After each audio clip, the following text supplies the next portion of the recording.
প্রিয় ভিউয়ার্স, আজকে বিকেলের নাস্তা আম্মু রান্না করবে এই নুডলসটা। তো এই নুডলসটা রান্না করার জন্য এখানে আম্মু দেখতে পাচ্ছেন কিছু পরিমাণ গাজর কুচি এবং শিম কুচি করে এখানে সেদ্ধ হতে দিয়েছে। এবার দিয়ে দিচ্ছে এখানে বাঁধাকপি কুচি এবং নুডলসগুলোকে আম্মু সবগুলো ছেড়ে দিল। এবার অন্য একটি কড়াইয়ে আম্মু এইখানে দুটো পরিমাণ ডিম ভেজে ফেলবে। দেখতে পাচ্ছেন কড়াইয়ের মধ্যে আমার তেলটা দিয়ে দিচ্ছে। এইখানে কিন্তু নুডলসটা ফুটে গিয়েছে।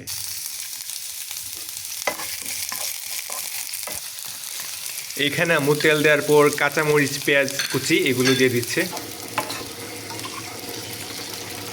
এখানে আম্মু ডিমটা ঢেলে দিল আর নুডলস এবং সবজিগুলো থেকে এইভাবে পানিটা কিন্তু সরিয়ে ফেলবে আম্মু। দেখতে পাচ্ছেন।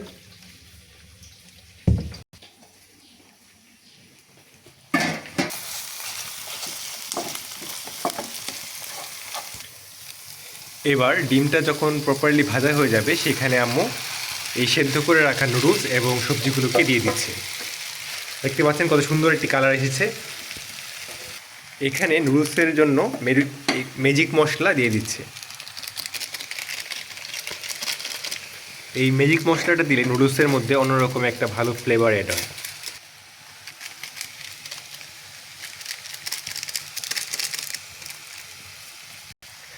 আর এই মশলাটা ছিল নুডলসের ভিতরে। আর এখানে দিয়ে দিচ্ছে আম্মু কিছু পরিমাণ সয়া সস, অল্প পরিমাণ দিলেই হয়ে যায়।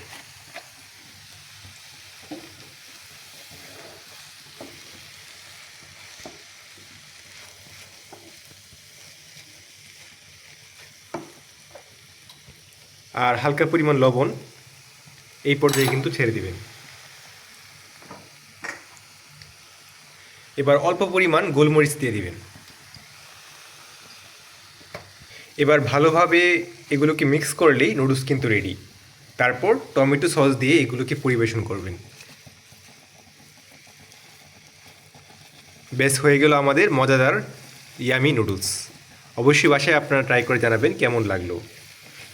তো আজকের মতো এই পর্যন্তই। সকলে ভালো থাকবেন। আল্লাহ হাফেজ।